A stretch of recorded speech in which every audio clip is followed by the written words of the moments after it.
आपण पाहत आता जनवार्ता न्यूज। आज बार्शी तहसील समोर महात्मा गांधी 2 ऑक्टोबर यांची जयंती ज्या अहिंसेच्या मार्गाने उपोषण करून ज्या मागण्या मान्य केल्या असे गांधीजी यांना प्रथम वंदन आमच्या चॅनलतर्फे।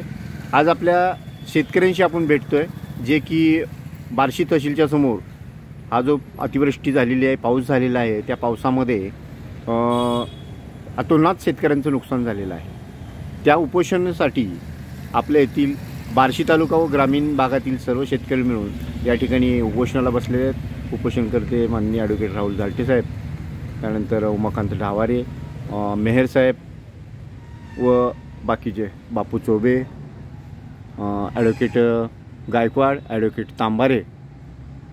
तर आज आपण त्यांच्याशी बातचीत करतोय की ही जी अतिवृष्टी झाली आणि ह्या अतिवृष्टीमध्ये गोरगरिबांची घरं वाहून गेली, काही घरांमध्ये पाणी शिरलं आणि त्यांचं नुकसान झालं। तर आज आपण इथं उपोषण करतायत, तर आपण या माध्यमातून काय सांगाल?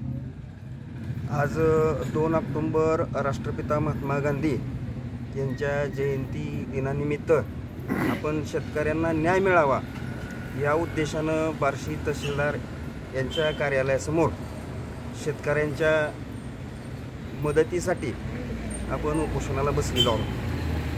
माझी शासनाला एकच विनंती आहे की भारत देशामध्ये ज्या ज्या ठिकाणी आपत्ती निर्माण होते त्यावेळेस शासनाने जे नियम लागू केलेले आहेत NDRFचे, ते नियम महाराष्ट्रातील तमाम शेतकरी वर्गाला लागू करून जे NDRFच्या नियमाप्रमाणे मदत मिळते ते वाढीव मदत महाराष्ट्रातल्या सर्व शेतकऱ्यांना देऊन त्यांच्यासाठी जे आत्ता निकष लावलेले आहेत ते निकषामध्ये बदल करून वाढीव त्यांना अनुदान देऊन त्यांना सहकार्य करावं आणि त्यांचे अश्रू पुसावेत, एवढीच मी आपणाला आपल्या माध्यमातून विनंती करतो।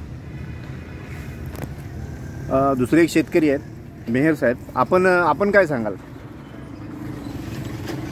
आज 2 ऑक्टोबर 2025 ह्या 8-10 दिवसात, मागच्या गेल्या 8-10 दिवसात जो पाऊस झाला त्यामुळं भयानक शेतकऱ्यांचे नुकसान झाले आहे आणि त्यामुळं पिकांचे नुकसान भरपूर झाले। पाणी शेतात भरपूर साठलेले आहे, त्यामुळे शेतकऱ्यांचे बरेच नुकसान झाले। तरी ताबडतोब सरकारी मदत मिळावी हीच अपेक्षा आणि कर्जमाफी व्हावी ही अंतिम इच्छा।